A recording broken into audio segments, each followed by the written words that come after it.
Kasiling leng do tu katlam te lo nak vial te mai mil tu mu ka boy pa na dot nak kay talia ka aya shem nak le fanak tor tu ganun chung vial nang za be ka du na sol kay ta nun nak uy lâu tu ling lâu kasi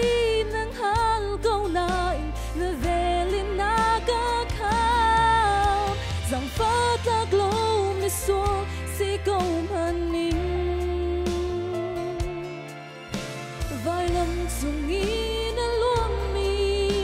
thì sen thong in kan lo chang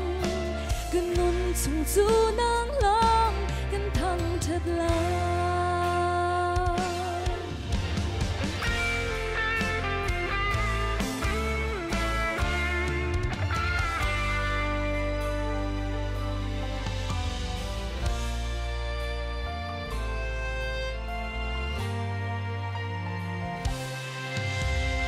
Rua phak lowin aka do tu lung re thei leo chan le in ko cha na ke thiu rit vial te aka chang bi tu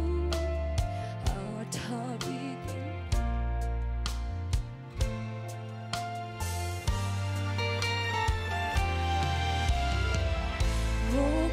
boy pa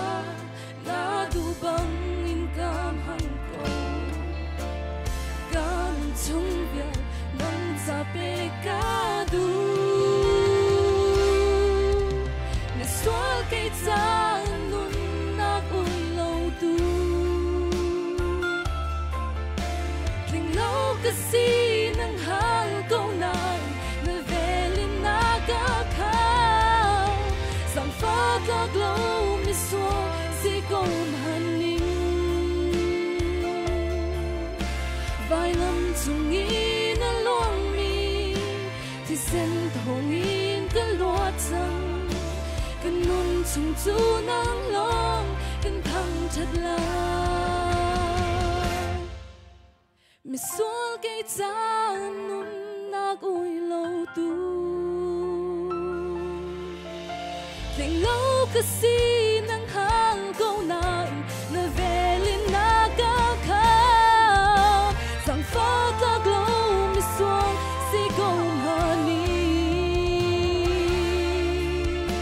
vai lam chung in a luang mi thì sen thong in ka lo chang kan nun chung chu nang lang kan thang that lai vai lam chung in a luang mi thì sen thong in ka lo chang kan nun chung chu nang lang kan thang that lai